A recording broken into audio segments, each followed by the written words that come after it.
Hi guys, and welcome to another live review, number 14, and one of our back-to-back reviews.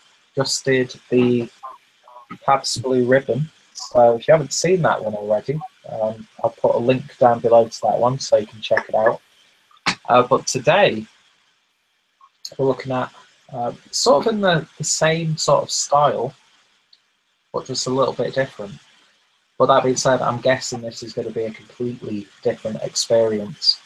And just like the Pabst Blue Ribbon, this beer was made possible thanks to Dean, because he sent over some really awesome beers, and we thought we'd do a couple of them live. And this is the second and last one of the evening.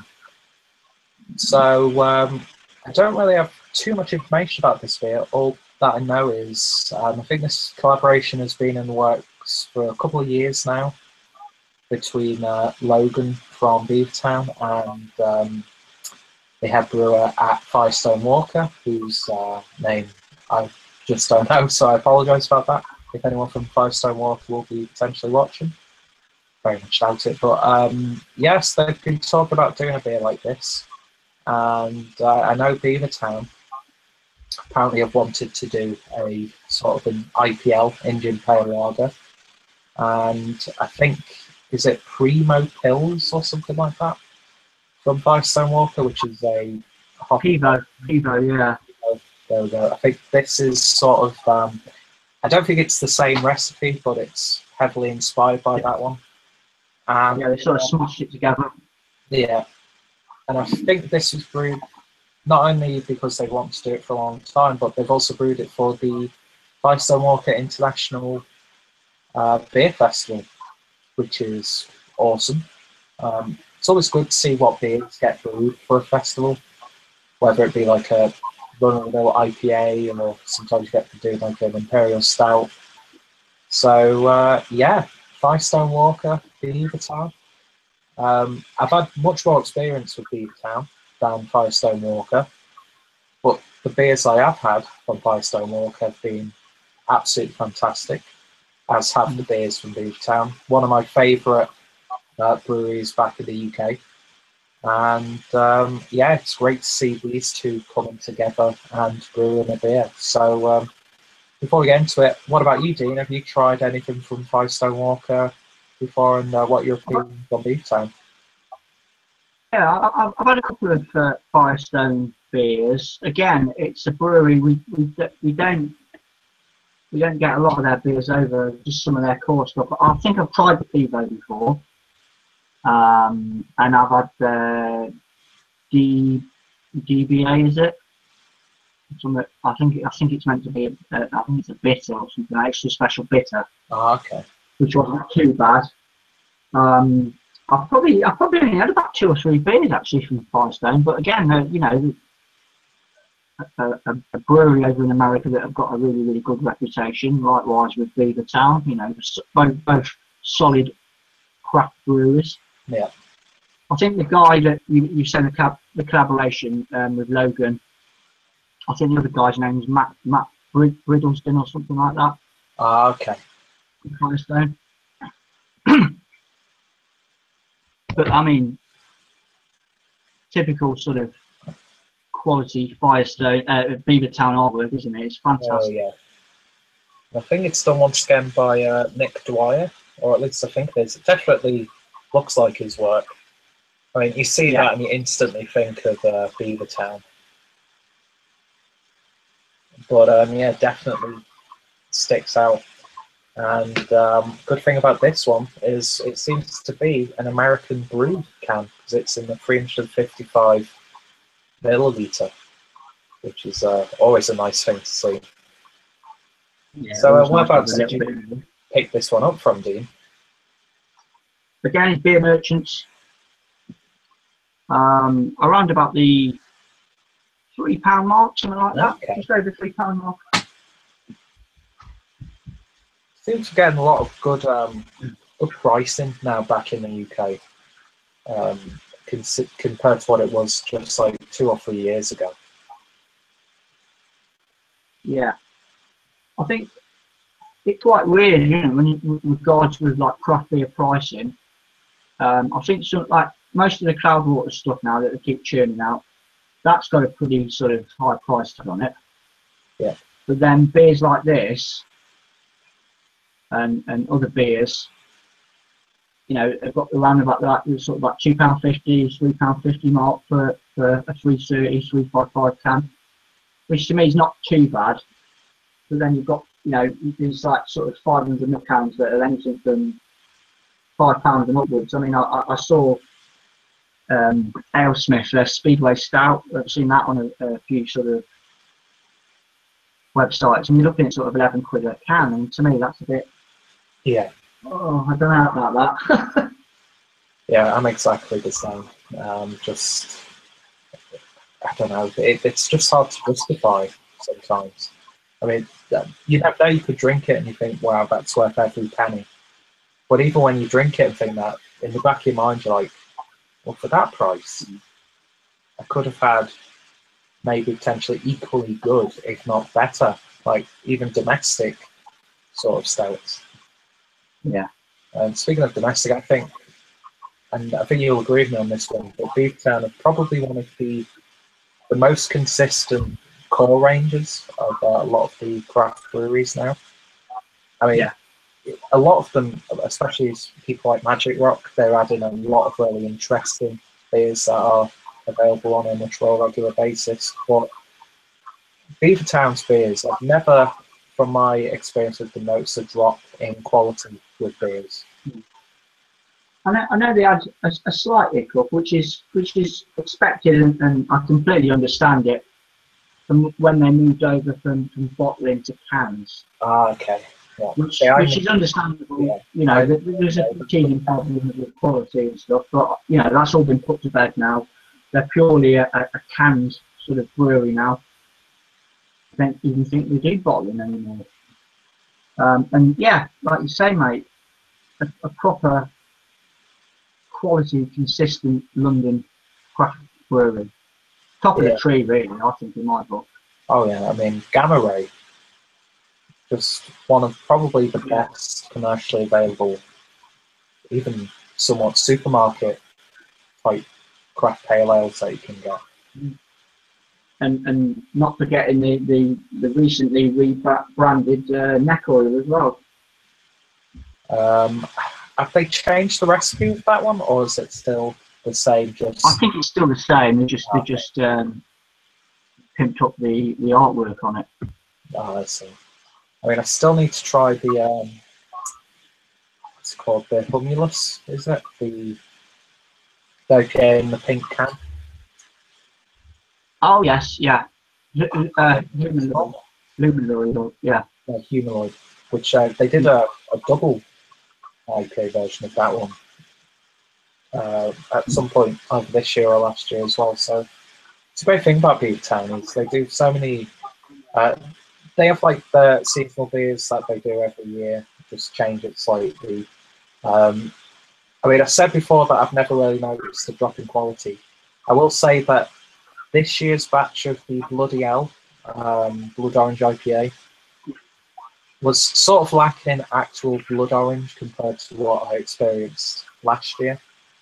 So that's really been the only negative I've ever found from them, but it was still a really good blood orange beer. But yeah, they've got the great core range. They do the seasonals that they do every year, and then they do, you know, collaborations like this every now and then. Which the idea of it alone is great to see, and the fact that two of these breweries have come together and they're doing an IPL, an Indian Pale Lager, that intrigues it because they could have easily just done like a typical something aged imperial stout or like a New England style IPA, but to do an IPL, I think that's quite a brave move, to be honest. I've only ever had one IPL, and that was from Camden as well. I think going back before I was on YouTube. And that's the only one I've had other than cracking this one open. Okay. So it's not a style that I'm really familiar with, but I think it's going to be interesting, mate. Interesting. I mean, before we get into it, I know we've talked about this a lot of times when we've done the lagers, but these hoppy lagers, when it's just labelled as like a lager or like a craft lager, whatever, Yeah, and it's abused with hops. If you're going to do that, label it something like an IPL, so it actually you know what you're getting. a little bit justified. So I just want to get out there because I've been known to complain about hoppy lagers, which I stand by because I don't like it when they completely destroy the style like that. But when they're actually doing it in context with an actual style and not just putting hops in, I can appreciate it a little bit more. Anyway, I'm waffling on already. Let's get the video opened and see what we get. Go for it.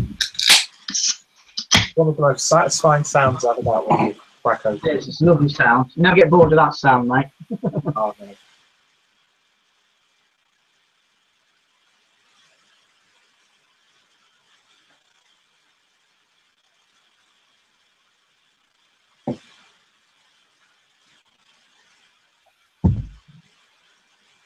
Well, I'm actually surprised at how clear that is. Wow. Yeah. That is almost, if not, well, that's pretty much just as crisp as the Pabst Blue Ribbon that we saw before. Yeah. Probably about, And combination wise as well. yeah, Really slow. yeah, probably about the same sort of like hue as well.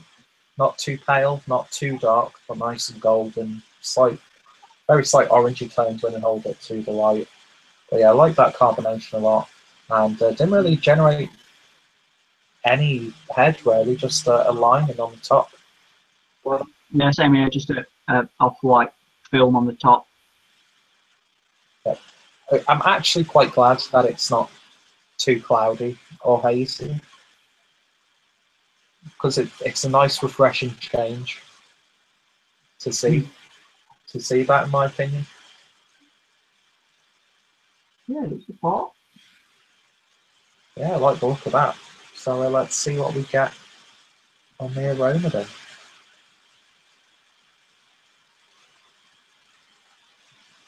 It's lovely.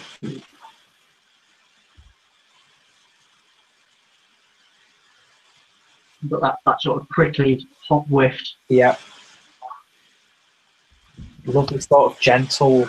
It's not too spiky or punchy in terms of the citrus character, but it's a lovely, just all round citrusy whiff to this beer. Sort of reminds you of passion fruit on the nose,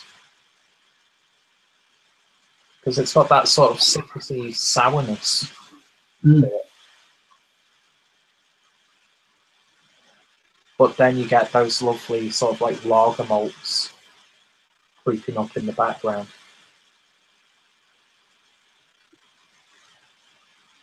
Such a inviting smell, isn't it, on the nose? It's. I think it's going to be a good one, mate. This. Oh yeah, that smells absolutely wonderful. That such a big contrast to what we've just drank as well.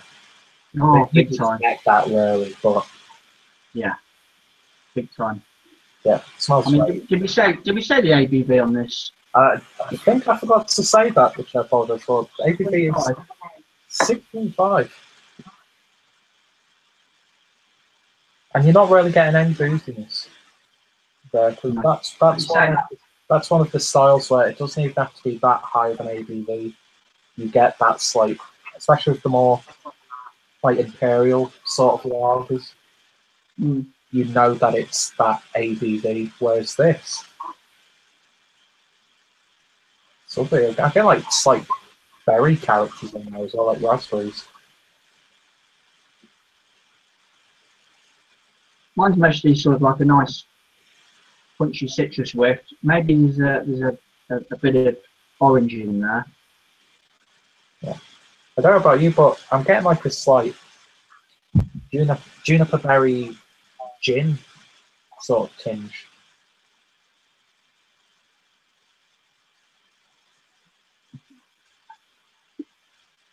Yeah, I get what you mean with that. With the hops as well. Yeah. Well, I can safely say this is not how I was expecting this beer to smell, to be honest. It smells bloody glorious. And I'm actually really, really happy with how this beer turned out in the aroma. So I don't know about you, mate, but I'm going to have to get into this one. Cheers, my friend. Yeah, cheers, Peter. Cheers, everyone watching.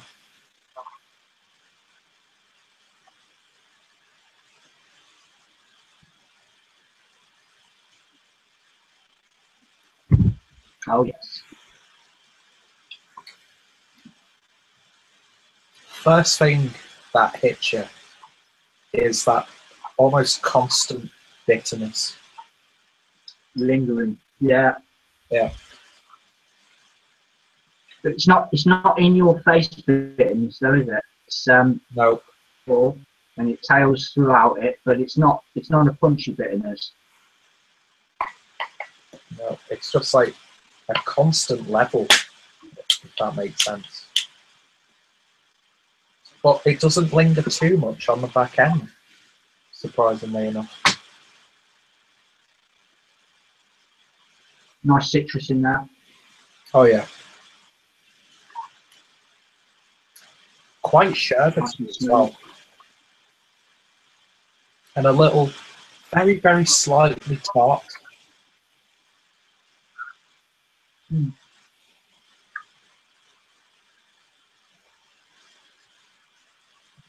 Yeah, it's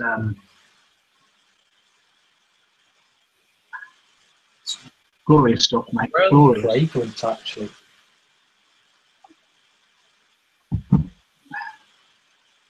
Not getting that 6.5. That is. No, that's most incredible. Again, you know, you could chug this if you wanted to. Get Yeah. into trouble, but you could chug it. It's got that drinkability factor. It's massive, isn't it? In it. Oh, yeah. And you can see this working so well as like the beer festival brewed beer. Yeah. This would be a lovely sort of what I mean a breakup beer. You know, if you're banging out those imperial stouts and the really sort of hoppy IPAs, and you just wanted to sort of just pull back slightly. This beer would do the job for you. Oh, yeah. Mm. But the great thing is, it's got that like crisp body of the lager, and you get that slightly spicy, earthy malt character from the lager as well. It's a nice marriage, though, isn't it? I mean, I know you were saying before about what you know, a bugbear of yours with regards to sort of lagers that are sort of jacked up with hops and whatnot. But okay, it's on the can IPL, so you know what you're getting. But each sort of bit of this beer, it's not hijacking one or the other, is it? It's a nice streamlined consistency to it. Yeah. There's no real harshness, nothing offensive. It's amazing how well balanced it is.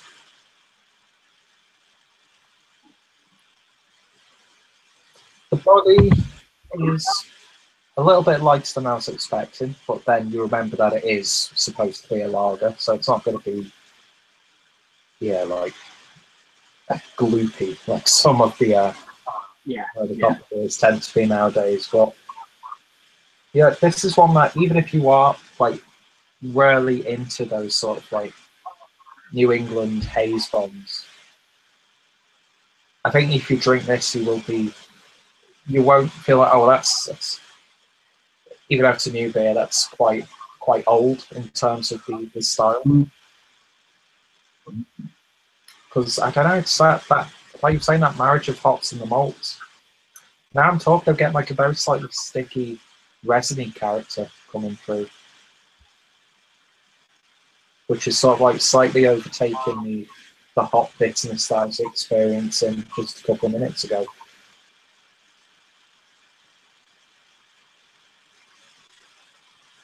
Yeah, orangey, maybe a faint orangey marmalade Yeah. Stickiness to it on the finish with that lovely bitterness. I don't know what the IBUs are, and I never got to find that information out. So that'd be interesting to know what it is.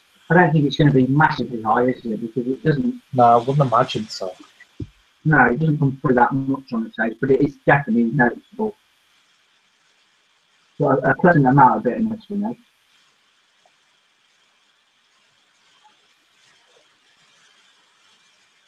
I mean, I know you could easily just knock this back, but the only reason why you would take the time with it, it's not because it's 6.5% ABV beer.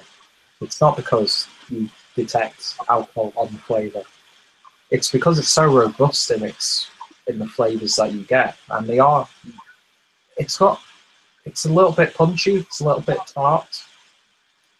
That nice, like citrusy hot character, mixing with that lovely crisp, medium mouthfeel.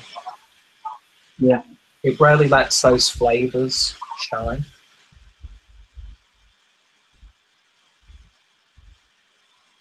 I really, really like this one. Yeah, it's a juicy little number as well. There's, you know, nice, like you say, yeah, lovely little bit of tartness in there. But delicate again. Yeah. Also reminds me of like those like sour Haribo sweets that you can get, where again they're not really sour, but if you just get that slight sour edge to it, tingle as opposed to a puckering sourness.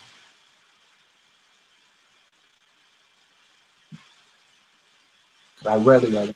I think this was like a 4% beer, you know. Yeah.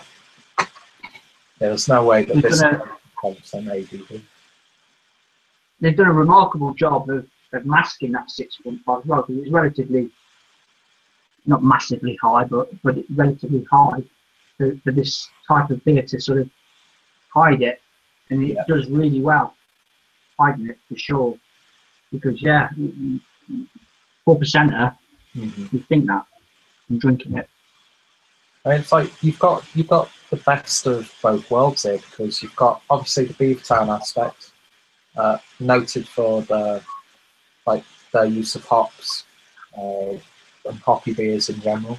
Aside from, of course, like the like porters, stouts, and the barrel aged stuff, but you do know them more for the easily approachable, or a little bit hoppier than you would expect beers.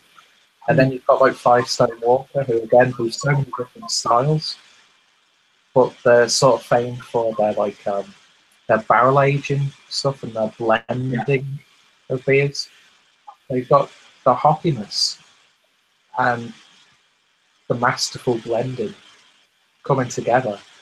And I don't think there's too many beers where you could do that and showcase those sort of characteristics like an IPL. Yeah, I think it's definitely this beer is definitely paid off for the two brewers that have collaborated on it. It's a lovely beer. I'm quite happy with this for sure. It's made me happy. For me, it's delivered. Yeah. Yeah, you see the artwork on the can and think, yeah, it's going to be really good. And I mean, 9 times out of 10, the beer does deliver, but then you get somewhere it just doesn't. But this is again one of those classic examples where you instantly see the can, you pick it up, you take it home, and then you enjoy the beer that's in the glass. I mean, I could see people not really liking it too much.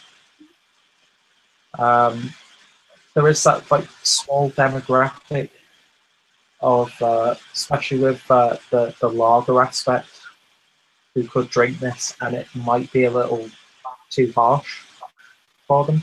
Yeah. But then at the same time, there'd be people who'd be expecting so much more in terms of the hop build. Hmm. I mean, would it be feasible to say that this would be a gateway beer? You know, I think it would that work? Well, as a gateway beer. Yeah. It's not too much in your face, is it? It's got No. the characteristics of a decent craft lager in it. And then you've got that nice little bit of hoppiness rolling through it, with bitterness. I think it'd be, yeah, you know, I'd let one of my Carlsberg buddies have a go on that and try and wean him into it.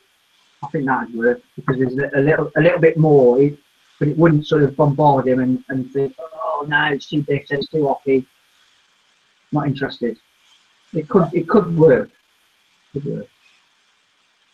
I mean, yeah, I mean, we've talked about this before, but when the first time you go to like a craft beer bar or a craft bottle shop, it's almost like going into a completely different world when you first get into it, because you're sort of like not scared, but a little bit apprehensive about like the people who work there and the people who go there on a regular basis. And then you're also a little bit apprehensive of what's available because like, shit, where do I even start? I mean, you can be drinking like us, and we still get like that every now and then. But yeah, I'd be happy to like suggest to someone, yeah, give this one a try. I think you'd enjoy it. The ABV's a little bit higher than what you probably used to. I wouldn't talk to them like the kids or anything, but yeah, it's one of those beers that, like you say, you could recommend to the more casual of beer drinkers. And then, I think it would. I mean, what's not to love about the artwork? Yeah. You know, you stand that next to a can of Carlsberg, even though they've tried sort of. Have you noticed the new Carlsberg cans now? I've seen photos of the new Carlsberg. I don't know. It's like a sort of like messed up version of a Cloud Water can or Magic Rock. You know, they've gone for all them sort of shapes and stuff. It's quite comical, really. But yeah, even standing next to a can of that, you'd just be drawn to it because it just the artwork. You know, it's just oozes quality. Yeah. And then the great thing about a beer like this is, especially for someone in the UK trying it, they'll try this beer for the first time. And then who brewed this then? So Beavertown and Firestone Walker. So then when they see Beavertown, they can get pretty much the whole core range for quite considerable. I don't know what I'm trying to say here. They could get it for a really good amount of money for the amount of beers that you could buy from the core range. And then Firestone Walker, it's like that sort of a little bit more special sort of thing. Yeah. So it works because it's not too in your face at all with any of the flavours. But it also works because how many collaboration beers can you think of that do this? Because most of them, they're always like one extreme or the other. If that makes sense. It's always like, oh, we specialise in this, like these hop forward whatever beers, or we specialise in putting these weird and wonderful ingredients in beers and doing stuff with styles that nobody else does. A lot of the collaboration, I mean, you said are like bam, bam, bam, bam, bam. But this is just like there's something laid back about it and approachable that I really, really like. You said on your unboxing video of this that you'd never get the chance to see it again or get it, and I automatically thought that when I was looking on Beer Merchant's website. I see it pop up and a new Beavertown beer, and automatically I thought, okay, I saw it was a collab beer with Firestone, and I was immediately, the first thing that come into my head is, it's a double IPA or something like that, And then until I clicked on it and realised that it was an IPA, I was a bit sort of like, well, something different, Yeah. I think the only other person I've not watched the video because I'm so behind on people's videos is, I think, Jake reviewed this one. Yeah, I'm yet to watch that. I knew I had the video, and I didn't want to spoil it with tasting and whatnot. But I need to catch up with that. I know he's done it. Yeah, I think he's the only guy at the moment. Yeah, I think so. I think there's maybe a couple of American beer tubers who've reviewed it as well. I just wanted to put videos in the watch later playlist so I can watch them in the future to compare what people have said. But I mean, is it the most amazing beer that I've ever tried? No. But I think it's a damn good, tasty beer. And if I was at the Firestone Walker International Beer Festival, then I'd be happy to sink a few of these down. We break it up, definitely break it up from the really sort of gloopy imperial stouts and the really sort of hop forward IPAs. This would break up a session like that. Yeah. Lovely. It's delicate. There's nothing really in your face about it, is it? It's quite a smooth experience. The big surprise is just how slightly tart it is with that sort of passion fruit flavour. And the only reason that's in my mind recently because I reviewed the passion fruit IPA from Michela, and that was like a new thing for me. And I drink this, and I'm instantly taken back to that flavour that I just discovered. And I just was not expecting that from an IPL. I thought it'd be, a very solid lager base, and then nicely incorporated hops that you wouldn't usually get in a lager. But this is just, it's like got its own unique flavour to it, which I was not expecting at all. Would you be saying them things if it had Firestone Walker, Beavertown, collab, craft lager? What would your opinions be then? Would they be different? If they because they've got away with it putting IP, I think they have. I think that's definitely was. And the thing is, it's not one of those beers where you can clearly tell that they've like changed. Oh shit, it tastes like this. We're gonna name it this then. I think this is what they were going for. Whether they reach the expectations, you never know because you never work for the brewery. But this, it tastes so much different than just like an overly hopped like craft lager, if that makes sense. You could tell from that like higher ABV. Nothing's hijacking. Nothing's taking over the beer. There's not one flavour that's sort of dominated. Like the hops that they put in it. It's in there. You can taste it. It's throughout the mouthfeel for me, but it doesn't sort of absorb everything else and take it all over and claim ownership of the beer or anything like that. It's a beautiful marriage of flavours, really, isn't it? Without sort of spoiling the experience. Yeah. Yeah, I'm really enjoying it. I'm nearly finished it already.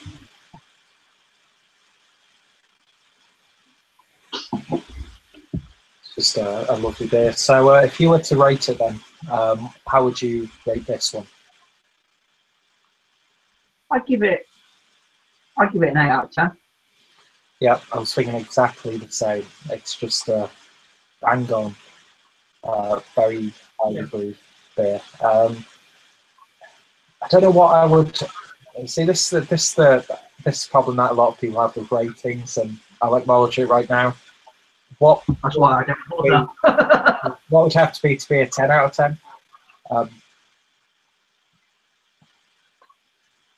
don't know. I don't know what it would be. It just doesn't seem like a perfect like my. I think it's the style because Yeah. because lager is attached to it. It's never going to really blow your mind off. It doesn't matter. It doesn't matter if Pabst have brewed it or Beavertown and Firestone have brewed it. It's because it's got that lager attached to it. It's just sort of to complement their sort of selection of beers that they brew. You know. Yeah.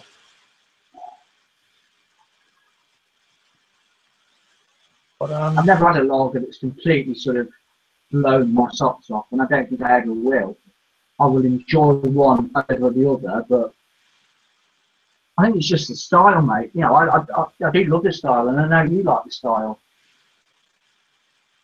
It's easy to get on with, I suppose. yeah, and I'd say that's something. It's like someone who's really into these sort of like I've heard these really pungent, resiny West Coast IPAs, and then the people who are into these really like low bitterness, heavy mouthfeel hop IPAs, they would probably rate it a little bit less than we would. But I don't think there's anything that would say, "Oh, this, what is this?" It's a weird thing. How people would look at this beer, and I think, like both of us, I think they'd be very surprised at what actual style it is when they first see Beavertown working together with Firestone Walker. Bam, IPA. You weren't expecting that way. It's like, fair enough. And just like Pabst Blue Ribbon, I think intrigue would play a part in people buying this beer. Definitely. For a different reason and for a completely different audience. But yeah, as fans of both of the breweries, I think this is a really good, slightly different collaboration beer. And slightly brave as well. Yeah. Slightly brave. Yeah. Because I mean, you touched on it briefly that they could have gone all out, safe bet.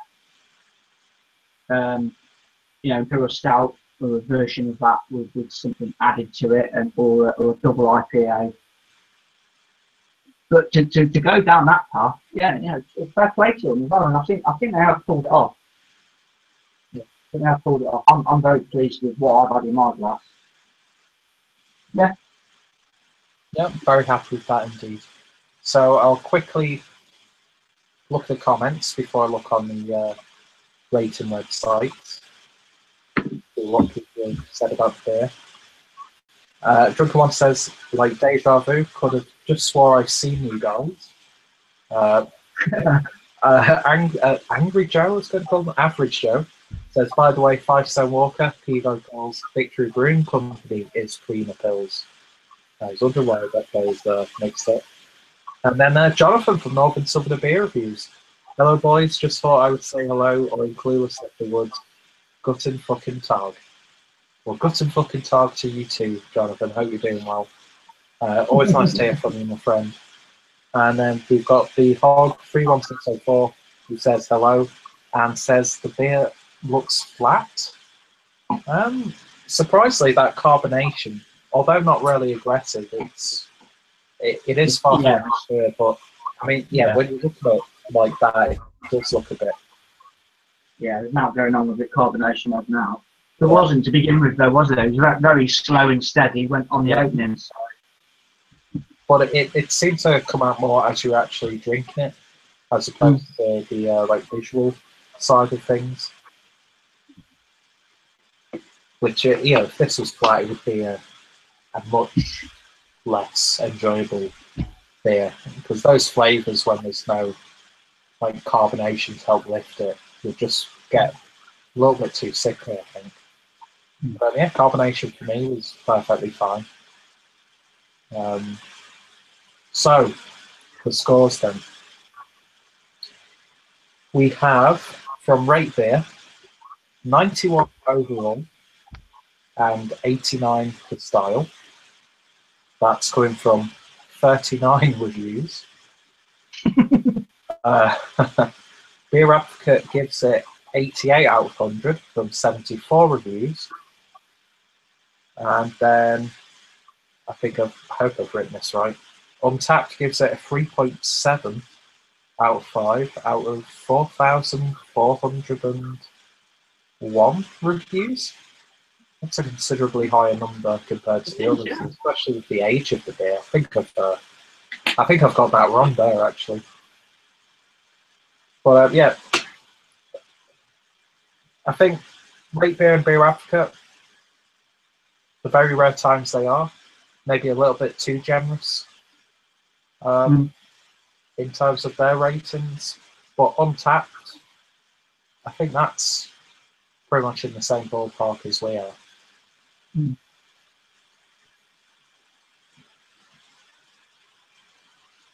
Yeah, I'll go with that. Yeah. So I'll quickly read the comments one more time, and then I will end this stream. But we will be coming back in a little bit just for a general hangout. So anybody watching now, if you want to get involved, drop me or Dean a line, and we'll try and sort that out for you. So we've got one more comment from Kent Beer Reviews. Hello, Bellends. Of course, I'm joking and completely sober. Be home soon for some chaos. Look forward to that, great. And then Average Joe finishes with, I stand by, fuck Rate Beer. Yes, that is the perfect way to end this stream on the words, fuck Rate Beer. Fuck Rate Beer. Yeah. Fuck them slightly less for this specific review, but in general, fuck Rate Beer. So, yeah, Dean, that 2 intriguing beers, both in their own right. Thank you for sending them over and the rest of them. Really appreciate that, friend. And yeah, if anybody said that weird then, if anybody watching this when the stream's done live has tried this one, it'd be interesting to hear some American views on this beer. Then feel free to let us know in the comments. And like I said, if anybody's watching and they want to join and they're not part of a Facebook group that we're part of, then get in touch and I'll try and sort that out so we can stream, which I think will be about 10-20 minutes or so. And yeah, so Dean, thank you once again for joining me, and of course for sending these. Pleasure. And thank you to everyone who has watched and commented. And yeah, here's to live review number 15, whatever that may be. Cheers, guys. Cheers.